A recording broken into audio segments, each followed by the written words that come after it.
So when I went out on January 1st and I decided I was going to get some of these January 1st sets to review on the channel, I decided that I would get this one, and this one was a very controversial decision as I'd already watched a few reviews from LAN members saying how bad it was.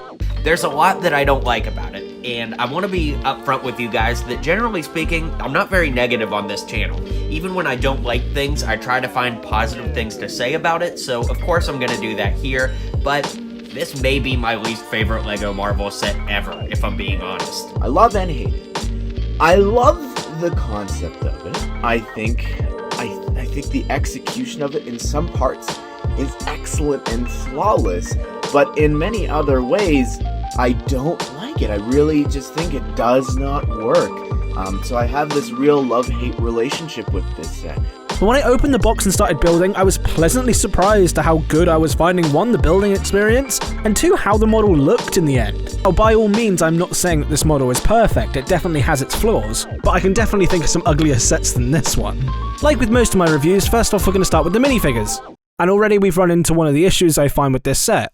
Although yes, unneeded for this kind of set, I do feel like we should have had some form of minifigure. Even most large-scale UCS sets come with some form of minifigure, even if they're not intended to be used within the set. Look at something like the UCS gunship, although completely oversized, still comes with 2 minifigures. Similarly, the R2-D2 from 2021 also comes with a minifigure, and even things in a similar price range, like the buildable Hedwig and Forks, still come with a unique and exclusive minifigure. So this buildable Iron Man being in this sort of buildable character kind of stage, it not coming with some form of exclusive minifigure baffles me because we have exclusive minifigures in similar kind of sets and at similar price points. And considering a Iron Man Mark 43 does exist in 2 variants, means we could have had a reissue of a figure that already exists. LEGO could have made something a bit more unique for this set, but this buildable figure being the Mark 43 in general is just a problem that we'll get into later. But I already see you typing in the comments section that I'm not talking about the set yet, so let's talk about the set. First of all, the proportions, yes, not massively accurate, something we'll talk more about later. Each individual part that builds up the body does look really, really good. The use of the hinge pieces for elbows definitely set it apart from something like a mixel joint, and arguably makes the arm look a lot more like an arm, and those hinge plates being able to support their own weight a lot better than I initially anticipated.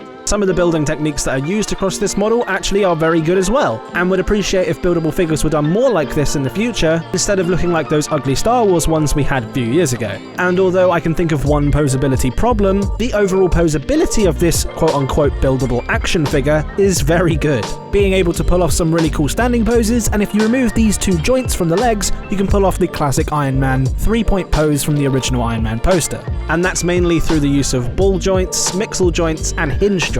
Even having things like an ankle pivot, which even some action figures don't have nowadays. But what's the good without the bad? Unfortunately, the proportions of this model just are not good. And I think most of those issues come from the torso, with the waist being too thin, and the arms done in a very, very strange way, which we'll get into in a minute. But before that, I want to talk just a little bit about the neck, and the fact that the neck is non-existent. An issue which could have been avoided by just adding 1 plate higher to this mixel joint. And although the back of the head is frankly disgusting, the front of the head is done with this really nice printed plate, which is also doubling up as the shoulder pads, which if you ask me is a good use of parts. The abs section are done with these really nice shield pieces that are done in a staggered formation, but I just wish the figure was built up a little bit more around the waist section to make it look like he's not suffocating in the suit. The hand build as well as the forearm build are done in a very nice way, using bricks in a very creative way, and even stickers are used to fill out some of the detail, which I don't believe you would have been able to do brick built. And one thing I will say that I'm really appreciative on this mock is the fact that we get metallic gold pieces instead of pearl gold pieces. And although yes, some pieces are still done in pearl gold, the majority of them are done in this nice metallic gold color, and although yes, it's nice to have 2 variants of gold, it's nice to see this metallic gold becoming more of a normal occurrence and the pearl gold going into specialty pieces. But unfortunately, something I just can't ignore is that head. Although I really do like this print that they've included, I don't see how they can continue doing these kind of buildable figures that aren't Iron Man suits just based on the fact that this head isn't buildable. I would have loved to see at least an attempt of building a Iron Man helmet out of Lego bricks so we could potentially get some other characters that don't have helmets in this buildable style, characters like Black Widow or Hulk. But unfortunately I just don't see that happening in this case, 1 because of the backlash of this set, and 2 just because I think it would be very hard to do in general. Hence the reason Lego probably decided to do a molded headpiece in the first place.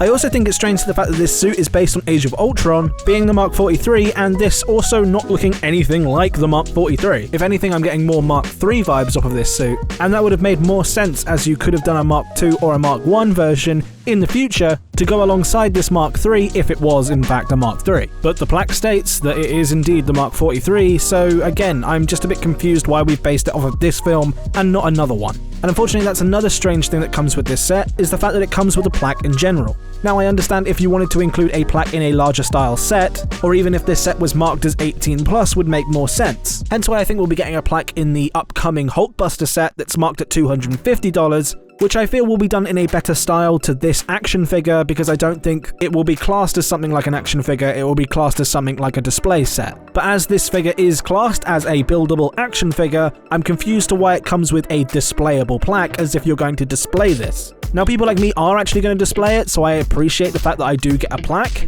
but like I say, it just feels odd because it's an addition that isn't intended for the target audience. But unfortunately, the biggest issue I see with this model is the arm placement, and I honestly think this is what people are mostly complaining about when they say the proportions look off. Unfortunately, just due to the way that the body is built up, these ball joints don't sit in the right location for where your shoulder should actually be, and instead they put a smaller mixel joint here so they can attach the shoulder pad directly to the body when the shoulder pad should be attached to the arm. That way the arm could have been positioned a little bit higher on the body, really making the suit look better overall and more in line with human proportions. Although the way to counteract this look is to just keep the shoulder pads over the ball joints of the arms, and it makes it look like the shoulder pads are part of the arms, improving the look of the model until you start moving the arms in any which way. Then you start to see the issues. And that leads me to believe that the torso is the root of all of these problems, as well as the light brick that's included in the center. Now, as you guys know, I'm not a massive fan of light bricks. I think they need a crucial update to 1, make them a lot smaller, and 2, to make them toggleable so you can choose whether to have them on or off and you don't have to hold something down to have it on and liven up the build a little bit more. 1, if you actually do hold the light brick down, you can see that it glows the wrong color on the arc reactor, even with this nice blue translucent piece over the top to try and tint the LED. And 2, if this light brick wasn't included in this set, I feel like the model could be a lot better in general. This model, in my opinion, suffers drastically for having that light brick included.